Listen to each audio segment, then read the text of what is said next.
Welcome to the Shipping Podcast, where I meet interesting maritime professionals sharing their passion for the shipping industry and their everyday job. I am your host. My name is Lena Gothberg.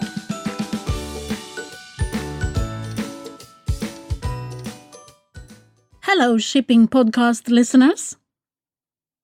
If you're listening for the first time, welcome to this platform for listening to the people within the shipping industry, where they talk about what they do in their everyday job. And they also speak about their passion for our industry. The loyal listeners, I know some of you have been there with me for the last 3 years, knows how many interesting people that I have met. And this episode is not any exception to that.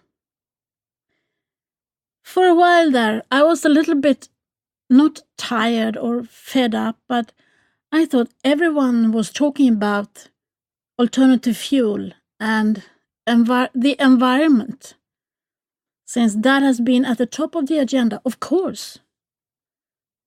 But after a while, I felt like I had heard all the arguments for the different various fuels there were.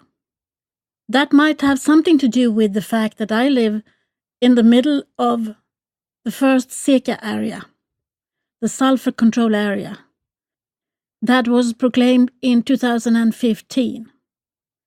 I live in Gothenburg in Sweden, and as I have said before, I have seen so many new inventions and so many new things just pop up out of the heads of those fantastic engineers and shipping people that I have met and who I know. So I became a little bit more curious when I heard about this company in Stockholm. More or less a startup, but who had a completely different idea about how to become more energy efficient and in the long run change our industry to become more environmentally friendly. And then when I heard that they have actually got a contract or two within the maritime industry, I decided that I wanted to go there. I went to Kista, which is the tech area. That is the Silicon Valley of Stockholm. And I met with Climeon.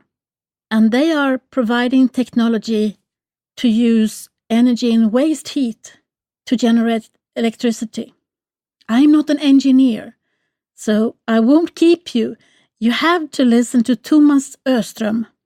I would think that he pronounces his name in English as Thomas Öström. He's the founder, the board member, and the CEO of the company Climeon. And I met him on the 20th of March in a snowy and ice-cold Stockholm. And this is our chat. Welcome to the Shipping Podcast. Could you please introduce yourself? I am Thomas Öström, the co-founder and CEO of the company Climeon. And what is your background? My background is mostly technical. I like to describe myself as a technical nerd. I have seen most things regarding technical developments in my earlier life. I'm also an environmental nerd. I'm one of these guys that are following, you can say, the climate discussion and all of this in detail all the time. And how did you come in contact with shipping? The story for me started in 2007 when I was traveling around the world. I saw a lot of bad things and also could see the climate change and the environmental things going on. And I decided at that point that sometime in my life I will I will take all the knowledge that I had gotten and try to do a positive change. I started a blog, and it was actually #1 in the world if you Googled on renewable energy. And the key for me was that I wanted to get into clean energy, and I knew that in order to become someone there, you need to spend your 10,000 hours, and writing was my way. And the purpose was that it was fairly clear to see that a big change, big transformation is coming. You never know when, but it's coming. And then it was just too interesting to find out where in that change would you like to be in order to make the biggest impact. So after many, many hours, spending almost every evening and the weekends for a few years, I at some point it was quite clear that you could go into solar or wind, but wind is mostly trending toward bigger and bigger windmills and turning them out into the sea. Solar is tough to get into because the Chinese have, in my opinion, already won. Instead, look at, you can say, energy saving, and also to go a little bit different way. And then the idea was fairly clear that if you could find a more efficient way to turn low-grade heat into electricity, then the potential was so interesting. Enough interesting to start to spend a lot of time. I quit my job. I met a friend. He's a chemist, a doctor in chemistry, and I'm a physicist. So our backgrounds matched really good in order to attack this problem. And we found a way. This was 2011. And we went to the Energy Agency in Sweden. That's the filter for energy ideas. And they said, well, of course, many have looked at this for many years, so why should you succeed? Well, we explained how it worked and that we had filed our first patent and so on. And they said, okay, we agree that we don't understand. So they sent us to a professor at KTH, the Royal Institute of Technology. And he said immediately that, well, this one have a chance. You have to do things that hasn't been tried before, but go ahead, try it. So we got our first million and to spend on pipes and pumps and turbines and so on. And the first prototype worked. And after that, we have just been running. And the reason is the following.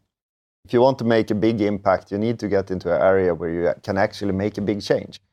And if you can turn hot water to electricity, you can enter quite a few areas. And one of them is to take the waste heat from engines and turn them into even more electricity. That's a way to improve the efficiency, and if you improve the efficiency, you can save fuel. So that's a fairly easy one. Industrial waste heat, you have everything from steel and cement and so on. More than 50% of the energy that we use today is dumped as low temperature waste heat. And if you can take that and turn it into clean energy, that's a very interesting thing. And the third part that has been, for us, sort of a future vision is that why can't you take the heat from the ground and look at that? Similar to what we do in Sweden with the bergvärme, shallow geothermal. Then you can also just bring the heat up from the ground. You have to drill a little bit deeper and put it into a machine and turn it into clean electricity. And then you have a clean power source that compared to wind and sun would be very competitive.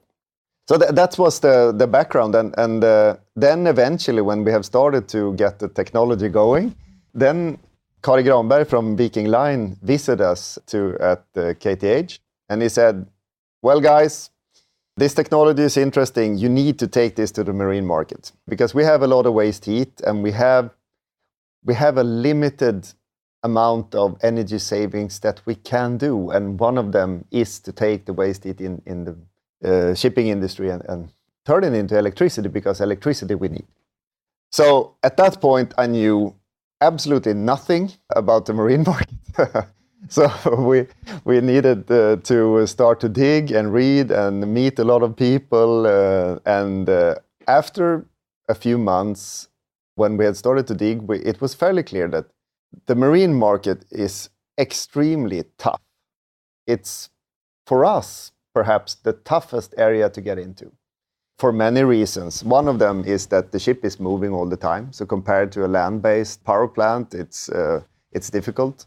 The ships are out at sea, so service, for example, makes it much more tricky. You have a very, very limited amount of space on a ship. You cannot take up a lot of space. So the requirements on the technology was extreme, and also that in order to put something on a ship, you need a very thorough certification procedure. Lloyd's, DNV, ABS, and so on. And we knew already at that point that this is also something that we need to get through. And we said, perfect, because the best thing you can get as a company is a very, very demanding customer.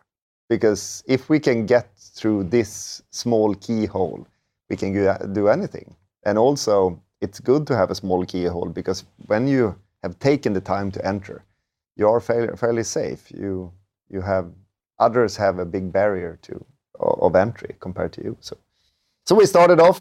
We got the order in 2014. We installed the system on Viking Line. This was the summer of 2015. And we let it go for full operation just before New Year in 2015. And it was very successful. And one thing leads to another, of course. That's what happens. So we then at that point got also an industrial customer in SSAB. But the big thing at that point was that Richard Branson's Virgin got in contact with us. And first we thought it was, well, what is this? Is this for real? And then they were really interested. And at some point they visited Viking Grace, where we had the installation. Then a fairly fast process went by where they ordered 18 power systems. So 6 per new ship of the Virgin Voyages new ship. So that was, of course, our big breakthrough. And then by now, so much has happened for the company. I mean, Viking we now have a repeat order for their new ship. And on the other markets, we have had a big breakthrough regarding geothermal energy that we hoped for in the early days. We are installing 100 systems at Iceland. We are going to US. We have a big order in Germany. So the companies, the feeling in the company is that we have really something that can affect the entire planet. And it's an amazing feeling. I can understand that. So for me, I'm not a technician. Could you please just explain, what do you do? So the product we call Heat Power 150. It's a box. Imagine a box. It's 2 by 2 by 2 meters, a cube. On the back side, you put hot water and cold water. The hot water should be in typically between 70 degrees Celsius up to 120. That's how we specified it. The cold water is what it is. It depends on the outdoor temperature or the seawater temperature. The machine has been built in order to accept also seawater. You put the hot water in and the cold water in. The hot water will internally be used to create a pressurized gas. It's an internal fluid. We call it the Coca-Cola. So you have a pressurized gas of, say, 2 bar pressure. It's like a car tire. And the cold water is used in the process in order to create a vacuum. So 2 bars on one side, vacuum on the other side. And then in between, you have a tailor-made turbine that uses the pressure ratio in between and the gas flow that spins and through a generator create electricity. And the key for us and the key success is that we have gone to vacuum. So the low pressures gives us a lot of advantages, because we knew when we started that we need to find a process that is more efficient, more cost efficient, and takes up less space. Otherwise, we will never succeed.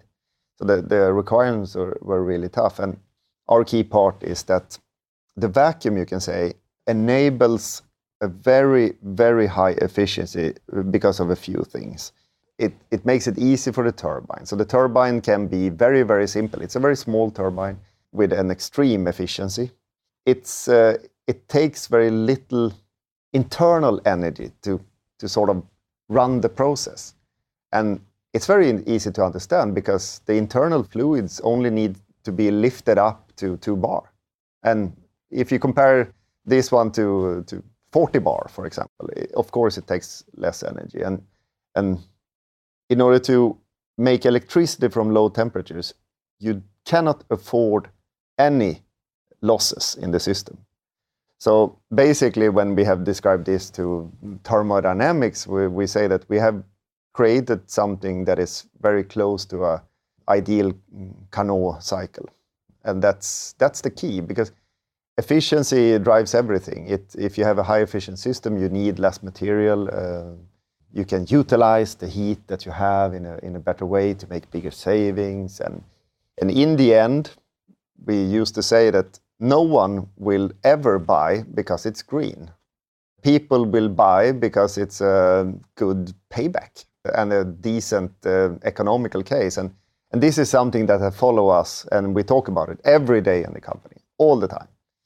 Because if we want to make this big, it needs to be economically sound. So at some point when we formed our sort of tagline for the company, we said, well, what we are doing is business for a better world. We are not sort of a green company that hopes that people will buy just because it's green. We will never go there. We have said from the beginning that subsidies, government subsidies and so on shouldn't be needed. So, yeah, on board the ship, what do they use the electricity for? Typically, I mean, it can be used for any part of the ship or for propulsion if you have a diesel drive or whatever. But typically, I would say that they use it for the hotel load, because we have 400 volts output. So we are on the low voltage system. That's where we have the best fit. We could, of course, take the energy and use it for the diesel electric propulsion, but it's the best use for it is to use it to reduce the load on the hotel or personnel. So what was it like to enter into the maritime industry? I think it was really, really interesting, really fun. We learned a lot. The industry is, I think, also have actually changed a little bit only in the last couple of years. I agree. Because when we started, the interest for efficiency improvement, environmental improvement was fairly low. But this is very different now. And at some point we had also an extremely low oil price. And at that point, the interest was very low. But now things are changing. And you can see that, I think already today, you cannot be a ship owner without having energy efficiency as a key point in your company. Otherwise, you will be eventually gone. And this was also seen, we could see it firsthand when Virgin Voyages started their endeavor, because they needed to find a way to position themselves as environmentally friendly. You cannot start a cruise ship today and not think about that, because people that surrounding them are getting very, very aware. And you can also see this in transport and freight vessels, that then you have the end customers on the other side, the ones that are transporting their goods. They're also putting a lot of pressure on everyone in order to become environmentally friendly. Yeah, and I think, the cruise industry, they are so close to the consumer. Yes. And so they were probably first challenged by that. Mm. But I can see the same change that you're talking about. Yes. And I think it's good. Yeah. Because we've been described as the villains here. Yeah, I know. And I really, really, really like the change. Not, of course, it's good for us, but for the global perspective. So how do you see the future for shipping? What do you see? I think the trend is clear. I think LNG will win, because you see it in every discussion we have. And I think one of the reasons is that, right now it's trending and so on, and the production is doing good for it. The refueling stations are multiplying, but also that I think from an LNG is a better fuel, especially for sulfur. From CO2, it's not a big change, but what you can see is that in the future, if you look at the future of energy, it's likely that hydrogen will be a part of the future. And hydrogen can easily be turned into syngas that can be used as LNG. So that if you make a big investment in the future, you need to have it future-proof. And that's also one of the reasons that we hear this is a way to do it now, to get the sulfur down now, and in the future you can also take the CO2 usage down. Yeah, I mean, the world fleet is rather young, and the ones that didn't invest in the future 5 years ago, 10 years ago, they are sort of, you can't scrap a ship that you have invested so much in, that you have thought about using for 25 years. So you have to rebuild it or try and find, or you will have to use diesel, that is, the marine diesel. Yeah. So things are changing. But you see, I mean, the average ship owner has got 8 to 10 ships. And it's like the small business owners. And they cannot afford to, and hopefully will not, order new ships, because there are too many new ships in the market right now anyhow. So the prices is so down on freight. Yeah. Yeah, and also one of the things that I think is interesting to follow is, of course, the fuel development. I'm also a little bit of a nerd there, because I think it's like a big soap opera. And I visited a conference just a couple of weeks ago when they discussed the future of oil. And for me, this was an eye-opener, because today we use 95 million barrels per day of oil. And since the world is growing and the population and the energy uses per capita is growing, even though renewable energy is coming fairly quickly now, the expectation in 2040, in the year 2040, is that it will go from 95 up to at least 120 million barrels per day. It could be 130 or 140. At the same time as the oil wells all over the world is sort of declining. The amount that you have in the well is declining. So from now until 2040, you will lose more than half of the currently available oil. And at the same time, you need to increase the output in order to match the demand. So what happens then? It means that we would need to add about 8 Saudi Arabia of oil. And it's difficult to see how that could be done. So at least my feeling and my prediction is that oil will be very expensive. It might not happen this year or the next year, but eventually, if you have this demand, it means that to do this, you need 10, 15, 20 US revolutions of shale gas or shale oil. So where will you find it? And right now, since oil is debated, they are losing investment money in order to explore and so on. It's good for the world, but for oil price, it's. I think everyone should be prepared on a very, very high oil price. That's the only logic that. And that is also an impact for the shipping industry, because 60% of what we are carrying around the world is fuel, oil, in some kind of form. Yeah, it is. It's.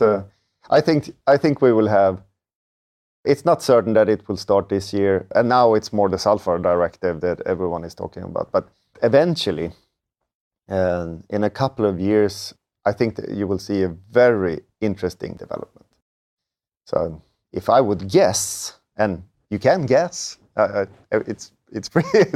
It's free to guess. I think that it will turn into LNG, and eventually also LNG will be expensive. And then at that point, you will go to syngas based on hydrogen, and the hydrogen produced by renewable energy. That's my long-term guess. And what's the hype now? It's the battery discussion. Yeah, I know. I'm not a super fan of batteries. I think that there are better solutions. I think the world rather should go to fuel cells, actually, because at least right now, and it's difficult to see development towards anything else. Lithium-ion batteries require some nasty things, and I think there will be other ways to go, to give you a political answer. Shipping is often looked upon as the Cinderella industry. No one knows about us. Yeah. So what should we do to become more visible, do you think? I think you can do a lot by start spreading information, do what you do, and more should do it.